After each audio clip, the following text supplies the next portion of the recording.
con el análisis y el apunte de Mario Di Constanzo, consultor financiero. Mario, ¿cómo estás? Como siempre, un gusto. Buenas noches, Paco. Buenas noches, Mario. A ver, un primer apunte de cómo una primera impresión de este paquete presentado hoy, y me llama la atención especialmente este crecimiento del 4.1% alcanzable.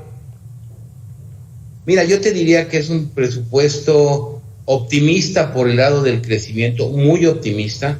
Creo que estamos sobrevaluando el crecimiento y eso puede tener consecuencias importantes. Hay que recordar que las estimaciones del mercado, en general hay un consenso en que el crecimiento sería entre 2.7 y 3.5%. Uh-huh. El 4.1 yo lo siento un crecimiento muy optimista, que va a ser difícil de alcanzar porque además no ves en el presupuesto un programa de infraestructura que genere este crecimiento económico. Te diría, primero, pues se sigue sobreestimando también la producción de petróleo crudo, la plataforma de producción, está estimada en 1.8 millones de barriles diarios, cuando la producción actual de Pemex, después de todo el dinero que se le ha inyectado, es de 1.66 millones de barriles diarios. Entonces eso habrá que considerarlo. Por el lado de los ingresos, efectivamente hay un incremento muy importante en la recaudación tributaria. Estoy hablando de que hay un incremento de casi 357 mil millones de pesos. Uh-huh. Sin embargo, lo que hay que denotar aquí es que el mayor incremento está por el lado de la recaudación del IVA. Uh-huh. Si tú revisas, la recaudación del IVA es mayor, o se está programando en un incremento de más de 245 mil millones de pesos, cuando los indicadores nos reflejan que el consumo aún no se recupera. Luego entonces, pues yo esta cifra también la siento demasiado optimista.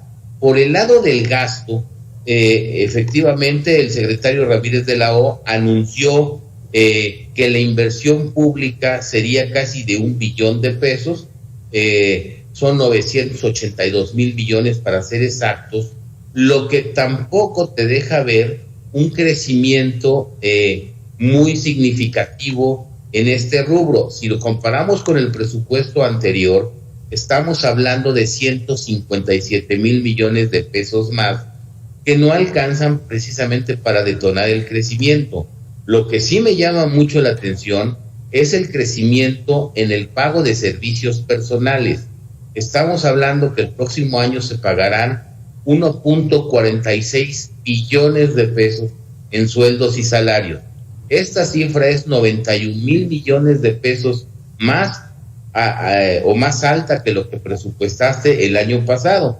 Entonces, si tú dices, por un lado, que hay un incremento en inversión pública de 150 mil millones, pero también hay un incremento en el pago de salarios de 91 mil millones, más el resto de gasto de operación, pues realmente la inversión no es algo que esté impactando el crecimiento. Me llama la atención también el déficit, es decir, el endeudamiento en el que se va a incurrir el próximo año. Estamos hablando de 875 mil millones de pesos, significa el 2.8% del producto, y yo te diría que nominalmente es uno de los déficits más altos de la historia de este país.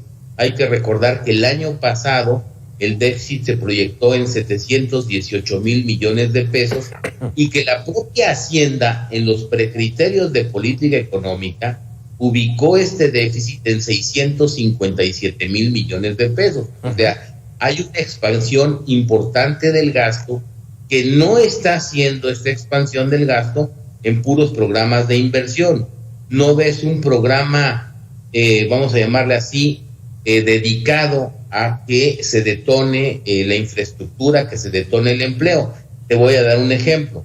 Si comparamos nosotros el crecimiento del gasto social y lo comparamos a lo largo de toda esta administración, lo comparamos contra 2018, digamos, es el último dato de la administración anterior, el gasto social ha crecido casi 40%.